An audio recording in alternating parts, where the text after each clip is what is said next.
विद्यार्थियों, हमने अपने इसके पहले वीडियो में आपको बताया कि नायक जो होगा वह धीरोदात्त का गुण होना चाहिए, उसको धीरोदात्त कोटि का होना चाहिए। कहाँ? नाटक में। तो नाटक का नायक जो होता है वो धीरोदात्त कोटि का होता है। उसी प्रसंग में हमने आपसे कहा था कि मैं नायक पर आपको एक अलग से वीडियो दे दूंगा।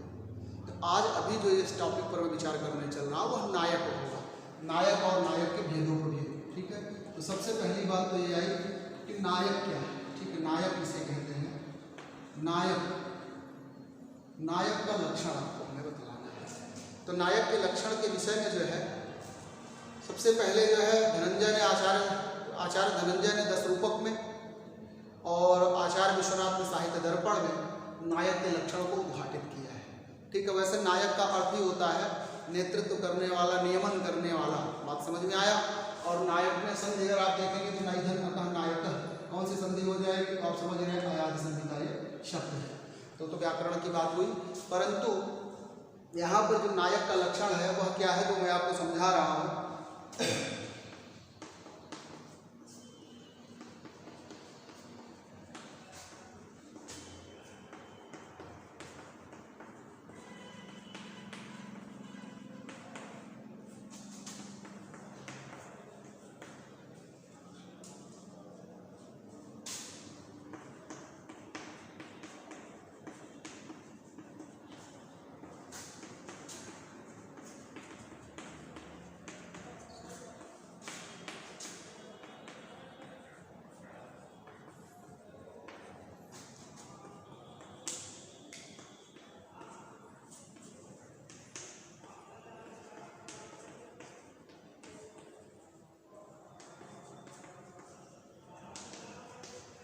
तो यहाँ पर ध्यान दीजिए, नायक के संबंध में सबसे पहले साहित्य दर्पण में, ठीक है, सॉरी, तीसरे परिच्छेद में है, 3 और 30 ऐसे करते हैं।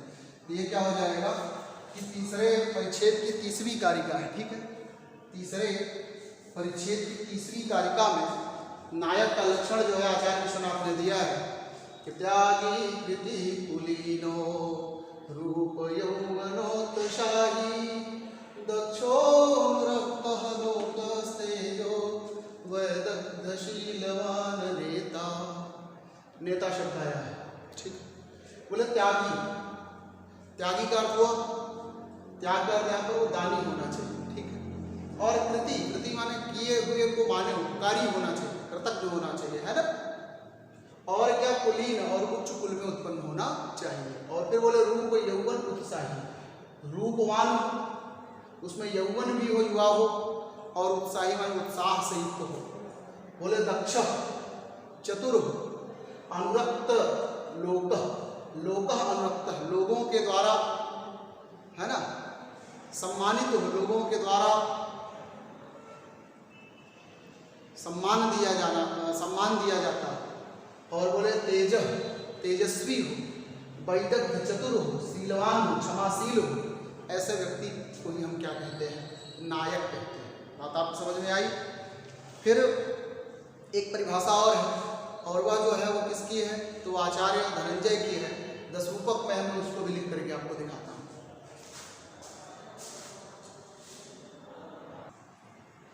तो यह जो नायक का दूसरा लक्षण है, पहला तो 10 रूपक से था, इसको मैंने आपको स्पष्ट किया। ये जो दूसरा लक्षण है ये आचार्य धनंजय ने 10 रूपक में किया। कालक्रम की दृष्टि से तो ये पहले है, फिर ये, क्योंकि पहले आचार्य धनंजय के हैं, फिर आचार्य विश्वनाथ जी का क्रम आता है। तो ये छोटा था, इसलिए आपको पहले बता दिया।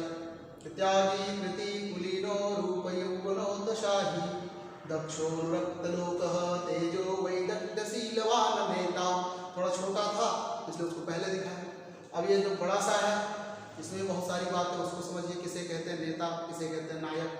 तो नेता विनीतो मधुरस्त्यागी दक्षः प्रियं वदः रक्तलोकः शुचिर्वाग्मी रूढवंशस्थिरो युवा बुद्धि उत्साह स्मृति प्रज्ञा कलावान समन्वितः सूरो दृढ़श्च तेजस्वी शास्त्र चक्षुश्च धार्मिकः। अब समझ में आई कि नेता जो विनीत होना चाहिए, जो नायक होना चाहिए, उसके सबसे पहला जो गुण है वो विनीत, विनम्र हो, मधुर मधुर स्वभाव का, त्यागी त्यागी माने उदार दानी प्रवृत्ति का, दक्ष हो और प्रियंवद प्रियम वदत इति प्रियम वदह, प्रिय बोलने वाला, कटु नहीं, प्रिय भाषी हो, कटुभाषी नहीं, रक्तलोक, ठीक है, लोगों का प्रिय और शुचि पवित्र हो, है ना, वाग्मी वाग्मी माने मितभाषी, संयम बोलने वाणी पर उसका संयम है ना, रूढ़ वंशा स्त्री और किसी प्रख्यात वंश का युवा होना चाहिए, बुद्धि उत्साह स्मृति प्रज्ञा कला मान समन्विता, समन्विता माने युक्त, समन्विता माने युक्त, किन बातों से युक्त हो, बोले बुद्धि से युक्त हो, उत्साह से युक्त हो, स्मृति प्रज्ञा कला और मान सम्मान से उसे क्या है युक्त होना चाहिए। असुरो दृढ़ से तेजस्वी, सूर हो, दृढ़ हो, अपनी बात है ना का पालन माने दृढ़ संकल्प वाला हो, तेजस्वी हो और शास्त्र चक्षुष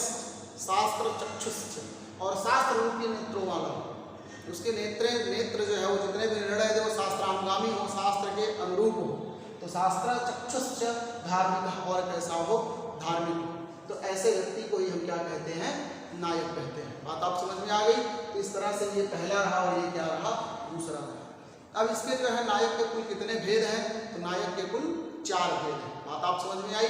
तो नायक के कुल 4 भेद हैं और मैं उनके अब भेदों पर चर्चा चलाता हूँ, ठीक है। फिर भेदों के जो उपभेद हैं उन पर चर्चा चलाता हूँ, ठीक है। तो आप इन दोनों लक्षणों को याद कर लिए, नहीं दोनों याद हो रहे हैं तो एक तो याद ही कर लीजिए कि त्यागी द्वितीय कुलीनो रूप यौवनो तो साही दक्षोण रक्त लोकस तेजो वैदग्ध शीलवान नेता साहित्य दर्पण, इस परिभाषा को तो जरूर याद कर लीजिए, ठीक है। क्योंकि आपसे पूछेगा कि नायक का लक्षण दे करके उस पर है ना नायक का लक्षण देते हुए नायक के भेदों पर प्रकाश डालेंगे, तो आप ये नायक का लक्षण लिखिएगा, फिर मैं जो भेद बताने चल रहा हूँ उस तरह से भेद को लिख करके अपने उत्तर को पूर्ण रूप से उसकी समाप्ति करिएगा, ठीक है।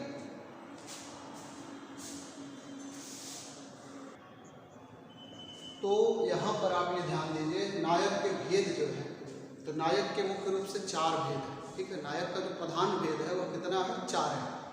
यह जो है कारिका है और 10 रूपक की है। 10 रूपक में लिखा कि भेद ही है चतुर्धा ललित शांतो दातो दत्त ही। पहली बात तो ललित, फिर शांत, फिर उदात्त और उद्धत। तो ललित शांत उदात्त और उद्धत, इस तरह से इसके जो है 4 भेद हैं, ठीक है। इसके कुल कितने भेद हैं, तो 4 भेद हैं, ललित शांत उदात्त और उद्धत। तो अब इनमें हमको धीर शब्द लगा लेना है। तो नायक के कुल 4 भेद हो गए।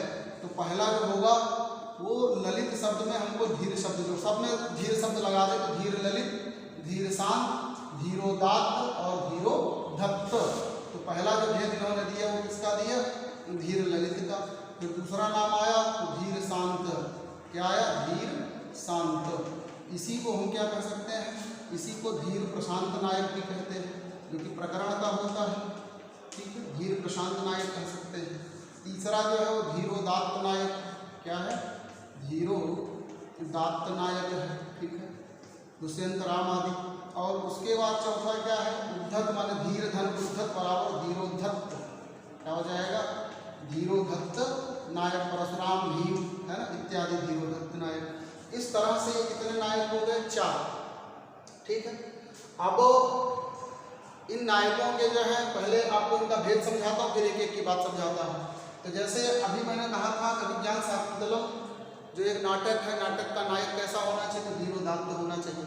तो सबसे पहले मैं चर्चा किस पर चलाऊंगा, धीरोदात्त पर, फिर किस पर चलाऊंगा, धीर शांत पर, फिर धीर ललित पर और फिर धीरोधत्त नायक पर। क्योंकि ये सबसे पहले आपको इसी समझाता हूँ क्योंकि ये बहुत मुख्य है। आपसे अक्सर पूछेगा कि धीरोदात्त नायक का लक्षण लिखिए, ठीक है, और किसी एक नायक का नाम लिखे तो धीरोदात्त है।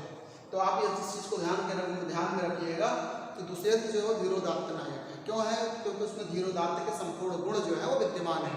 धीरोदात्त नायक का क्या लक्षण है वो मैं आपको दिखाता हूँ।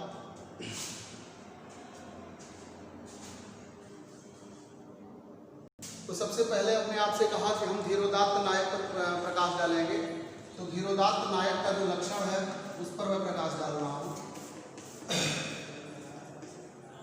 तो धीरोदात्त नायक का लक्षण जो है वो 10 रूपक में क्या दिया वो आप देखें।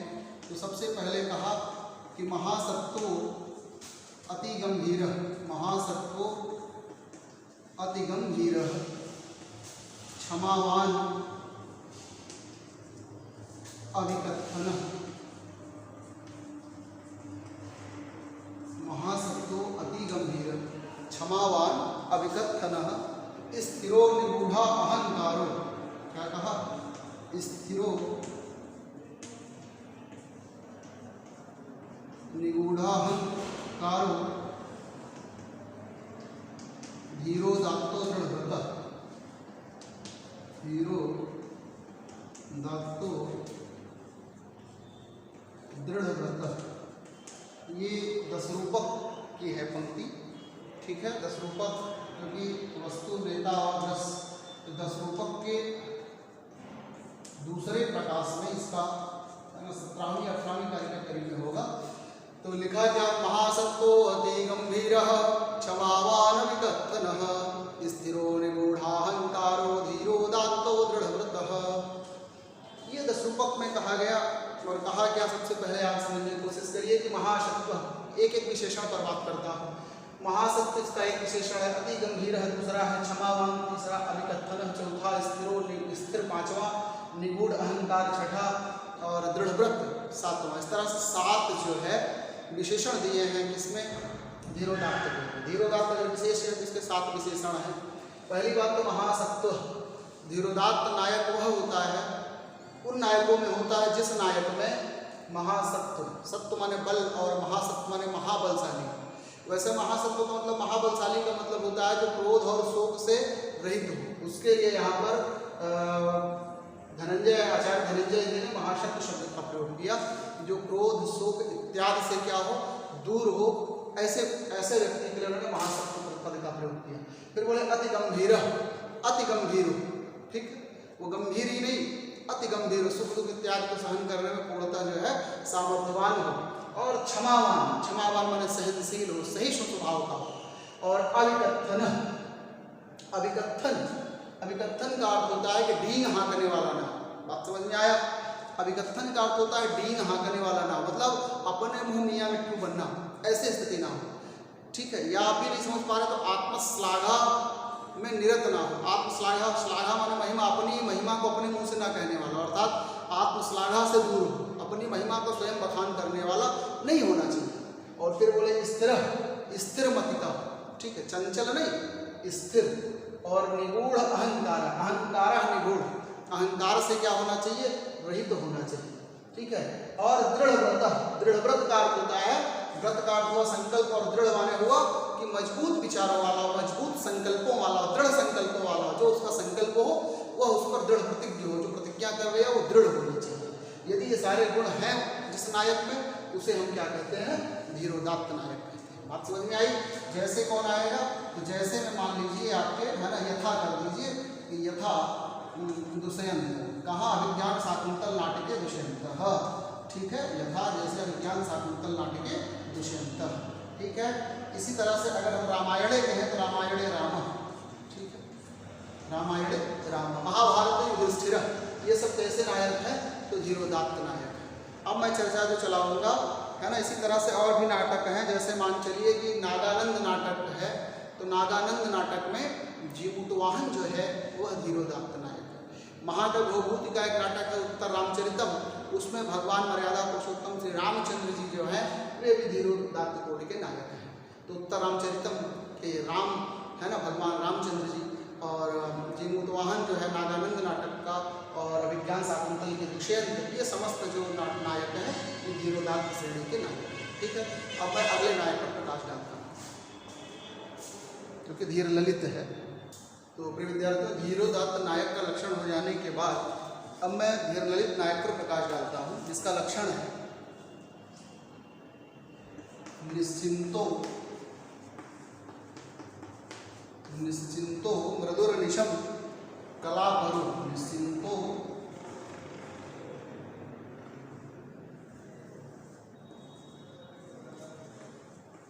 मृदुर निशम कलापरु धीर ललित से,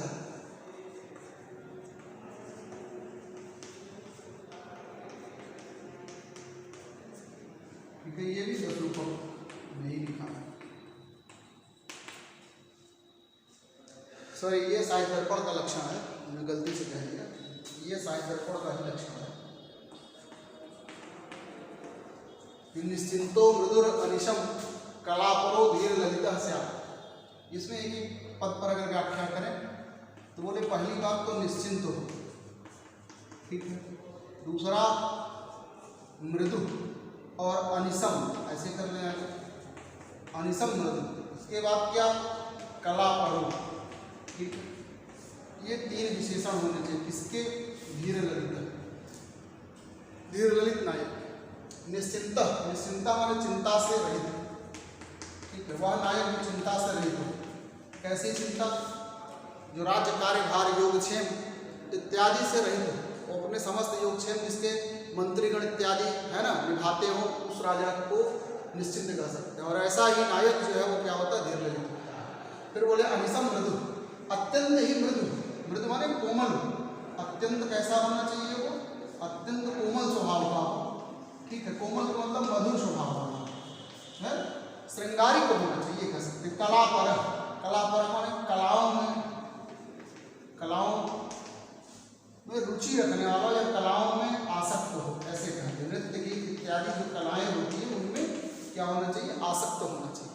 यदि ऐसा नायक है तो ये तीनों विशेषण जो है निश्चिंतः मृदुरनिशम कलापरो धीर ललितः स्यात्, धीर ललित नायक जो होना चाहिए वो निश्चिंत मृदु और अनिशम मृदु, अत्यंत कोमल हो और कलाओं में पर माने आसक्त हो, तो ऐसे नायक को हम क्या कह सकते हैं, धीर ललित नायक कह सकते हैं। जैसे रत्नावली नाटिका का उदयन, कौन, रत्नावली नाटिकायां, जैसे रत्नावली नाटिका में उदयन, ठीक है, तो ये उदयन कैसा नायक है, तो उदयन जो है वो आपका धीर ललित नायक है, ठीक है।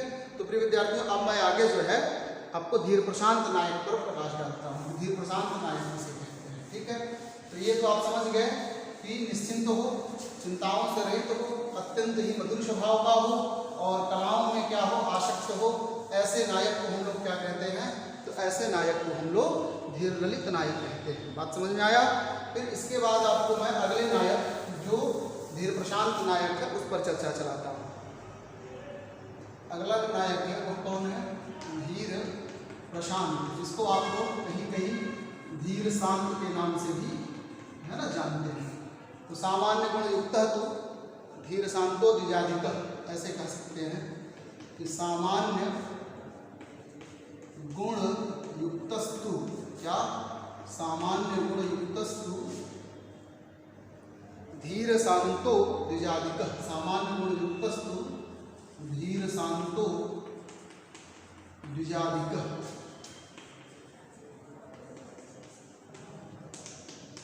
यह जो है 10 रूपक का ही है, ये 10 रूपक का लक्षण है।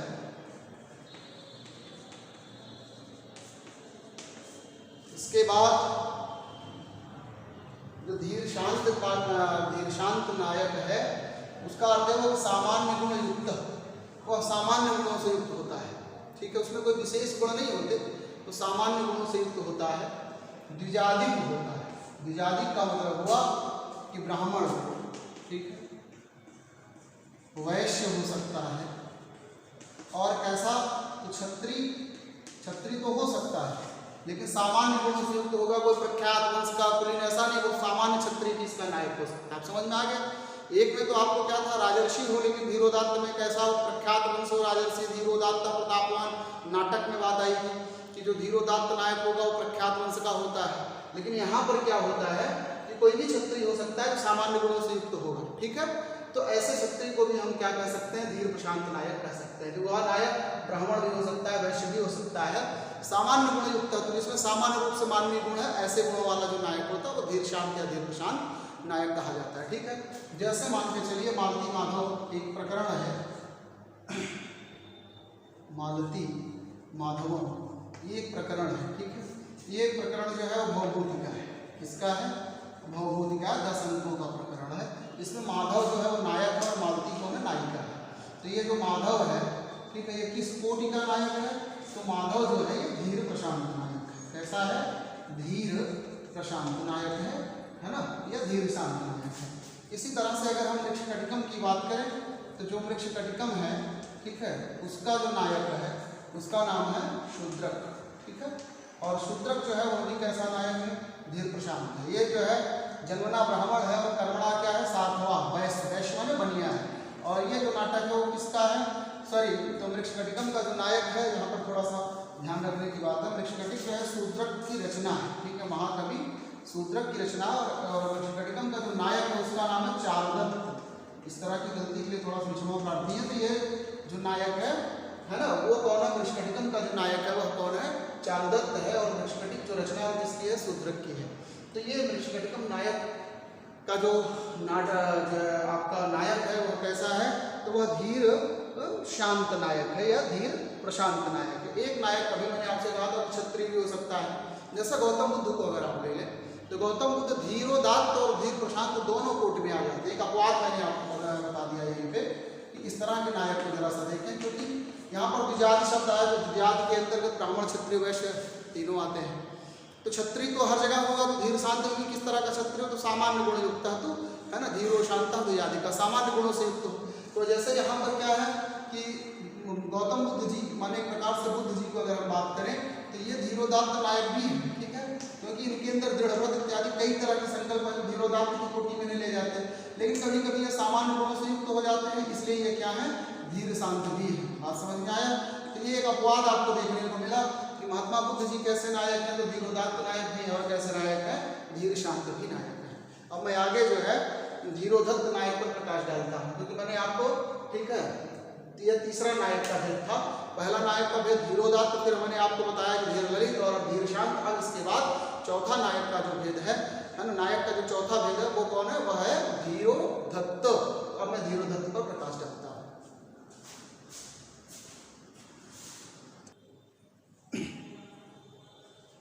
तो यहाँ पर अब जो है ये धीरोदात्त नायक का जो लक्षण है उस पर विचार करता हूँ, जो साहित्य सॉरी दशरूपक का उल्लेख है कि दर्प मात्सर्य भूयिष्ठ माया छद्मपरायण धीरोदत्तस्तु अहंकारी चलश्चंडो विकथन। तो सबसे पहली बात आई कि दर्प मात्सर्य भूयिष्ठ। भूयिष्ठ माने प्रचुरता होती है, उसमें किसकी प्रचुरता होती है, तो दर्प और मात्सर्य। तो पहली बात तो यह आया कि दर्प और मात्सर्य, दर्प का अर्थ हुआ अभिमान, भूयिष्ठ होगा, और मात्सर्य भूयिष्ठ होगा। भूयिष्ठ माने उसमें प्रचुरता होती है, अधिकता होती है, तो मात्सर्य माने ईर्ष्या डाह जलन की अधिकता उसमें होती है, ठीक है। और दर्प भूयिष्ठ, और वो है ना, और उसमें अहंकार की प्रचुरता होती है। माया छद्म परायण, परायण माने निपुण होता है, इसमें निपुण होता है माया, ठीक है, माया दिखलाने, जालसाजी करने में, और छद्म और छलने में, कपट और छल में। माया माने कपट और छल माने छल, छल कपट करने में क्या होता है, वह निपुण होता है। और धीरोदत्तस्तु अहंकारी, और बोले धीरोदत्त तो क्या, ऊपर वाले लक्षण से धीरोदत्त क्या है, दर्प मात्सर्य भूयिष्ठ माया छद्म परायण और धीरोदत्तस्तु अहंकारी, अहंकारी होगा, बिल्कुल अहंकार में भरा रहता है। चला, चला माने स्थिर नहीं होगा, चंचल मति का होगा, चंचल स्वभाव का होगा। चंड और चंड, चंड माने क्या होगा, क्रोधी स्वभाव का होगा, प्रचंड माने बिल्कुल क्रोधी होगा। और विकथन, विकथन माने अपनी प्रशंसा स्वयं से करने वाला होगा, अर्थात डींग हाँकने वाला होगा। बात समझ में आई। तो इस तरह से ये जो है दशरूपक का लक्षण रहा, दर्प मात्सर्य भूयिष्ठ माया छद्मपरायण धीरोदत्तस्तु अहंकारी चलश्चंडो विकथन। एक एक बात आपके समझ में आ गई होगी आशा करता हूँ। अब आपको मैं इसी का एक लक्षण आपको दिखा रहा हूँ कि इसी तरह का एक लक्षण आपको आचार्य विश्वनाथ ने साहित्य दर्पण में भी दिया। उन्होंने क्या कहा कि माया परः प्रचंडश्चपलः, क्या माया परः प्रचंडश्चपलो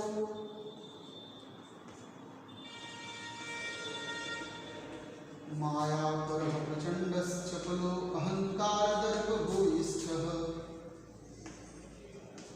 अहंकार दर्प भूयिष्ठः।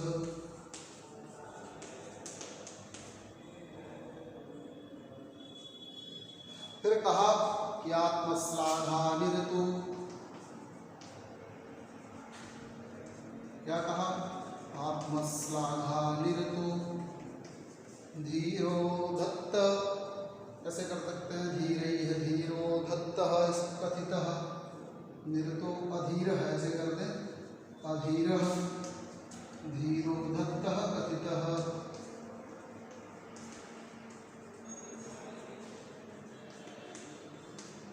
ये साहित्य दर पड़ता है, ठीक है। यहाँ मैंने कहा कि माया पर प्रचंडस्य पुलो अहंकार दर्प भूयिष्ठः आत्मश्लाघा निरतो धीरः धीरोधत्तः कथितः। बोले धीरोधत्त किसे कहते हैं? बोले माया पर, बिल्कुल माया में निपुण होगा, प्रचंड क्रोधी होगा, चपल चंचल होगा, अहंकार दर्प भूयिष्ठ है ना, अहंकार और दर्प माने घमंड में क्या होगा? भूयिष्ठ माने बिल्कुल भरा होगा। और फिर बोले आत्मश्लाघा निरतः, आत्मश्लाघा का हुआ अपनी प्रशंसा करने में क्या होगा? निरत होगा। धीरोधत्तः कथितः, ऐसे नायक को ही क्या कहते हैं? धीरोधत्त नायक कहते हैं, ठीक है। जैसे क्या आएगा? जैसे परशुराम, ठीक है, परशुराम ये धीरोधत्त नायक है। इसी तरह से पात्र है बेड़ी संघारे, बेड़ी संघारे भीम है ना, जैसे बेड़ी संघार नाटक में कौन? भीम। इसी तरह से और कौन? दुर्योधन। ये सब किसमें आ जाएंगे? ये सब धीरललित नायक में, सॉरी धीरोधत्त नायक में आ जाते हैं। बात समझ में आई? तो ये अगर आप समझ गए तो बहुत अच्छी बात है। अब मैं आपको एक टेबल के माध्यम से आपको इसका भेद समझाने का प्रयास करता हूँ।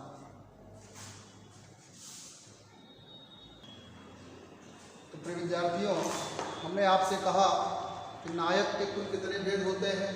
तो नायक जो है उसके कुल कितने भेद होते हैं? मुख्य रूप से उसके 4 भेद होते हैं, ठीक है। लेकिन इसके अमुख्य भेदों की बात करें तो कितने होते हैं? 48 होते हैं। कैसे होते हैं वो मैं आइए, इसका प्रधान भेद है, इसका अप्रधान भेद है, ठीक है। तो नायक के 4 भेद कौन कौन है वो आप समझने की कोशिश करिएगा। पहला जो भेद होता है वो कौन होता है? धीरोदात्त। क्या होता है? धीरोदात्त नायक होता है, ठीक है। फिर उसके बाद कौन होता है? फिर उसके बाद धीर प्रशांत नायक आता है, ठीक है। फिर तीसरे नंबर पे कौन आएगा? तो धीर ललित नायक आएगा, ठीक है। फिर उसके बाद चौथे नंबर पे कौन आता है? तो धीरोधत्त नायक आता है। इस तरह से इसके कितनी हो गई? 4 कोटियाँ हो गई। इसी तरह से आपको अब ये जो धीरोदात्त नायक है इसके 4 भेद हो जाएंगे। बात समझ में आई? इसके जो है 4 भेद हो जाएंगे। पहला भेद जो होगा वो दक्षिण होगा, ठीक है। फिर दूसरा जो होगा अनुकूल होगा, दक्षिण धृष्ट अनुकूल और सठ। यहाँ पर क्या हो जाएगा? दक्षिण के बाद धृष्ट नायक होगा, फिर इसमें क्या होगा? अनुकूल नायक होगा, और चौथा कौन हो जाएगा? सठ हो जाएगा। यही भेद इसके भी हो जाएंगे, ठीक है। इनके भी क्या होंगे? 4 भेद हो जाएंगे। इनका भी क्या होगा? दक्षिण, ठीक है, अनुकूल, फिर उसके बाद क्या होगा? दक्षिण अनुकूल धृष्ट और सठ, ठीक है। फिर इनका भी आपका क्या हो जाएगा? अगर समझें तो इनके भी यही 4 भेद हो जाएंगे, इनके भी यही क्या हो जाएंगे? 4 भेद हो जाएंगे, ठीक है। अब आप समझने की कोशिश करिए। यहाँ जो दक्षिण नायक है इसके 3 भेद हो जाएंगे, ठीक है। एक तो उत्तम होगा, फिर दूसरा क्या होगा? मध्यम, ठीक है। फिर ये क्या हो जाएगा? अधम हो जाएगा। फिर इसी तरह से इसके भी क्या हो जाएंगे? ठीक है, इसके हुए। फिर इसी तरह से इसके भी क्या होंगे? इसके भी 3 भेद हो जाएंगे, उत्तम, ठीक है, मध्यम और क्या? अधम, ठीक।